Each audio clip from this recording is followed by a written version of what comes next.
మందిని మండలం సూరాయపల్లె గ్రామం రైతు వేదిక భవనంలో నిర్వహించిన ప్రజాపాలన అభయహస్తం 6 గ్యారంటీల దరఖాస్తుల స్వీకరణ కార్యక్రమానికి విశేష స్పందన లభించిందని తెలిపారు.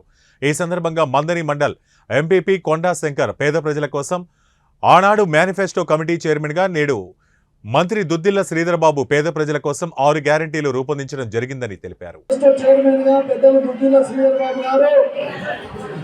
కాంగ్రెస్ పార్టీ ప్రభుత్వంలో 6 గ్యారంటీ పథకాలు అమలు చేసినట్లయితే మన ప్రభుత్వం ఏర్పడుతుంది. పేద ప్రజలందరికీ కూడా ఈ సంక్షేమ పథకాలు కింది స్థాయి వరకు చేరుకుంటాయి అని ఆయన ఉన్నటువంటి మన అగ్ర నాయకులు గౌరవనీయులు సోనియా గాంధీ గారు, గౌరవనీయులు మన రాహుల్ గాంధీ గారు, గౌరవనీయులు మన మల్లికార్జున ఖార్గే గారు, గౌరవనీయులు పెద్దలు మన ముఖ్యమంత్రి వర్యులు రేవంత్ రెడ్డి గారు, గౌరవనీయులు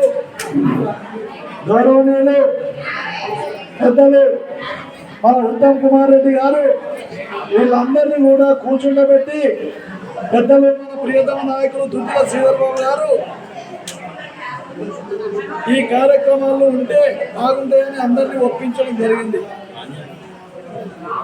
ఒప్పించిన క్రమంలోనే ఈనాడు 6 గ్యారంటీ పథకాలలో 2 పథకాలు అమలు చేయడం జరిగింది. ముఖ్యమంత్రి వర్యులు ప్రమాణ స్వీకారం చేసిన రోజు 2 సంతకాలు పెట్టడం జరిగింది.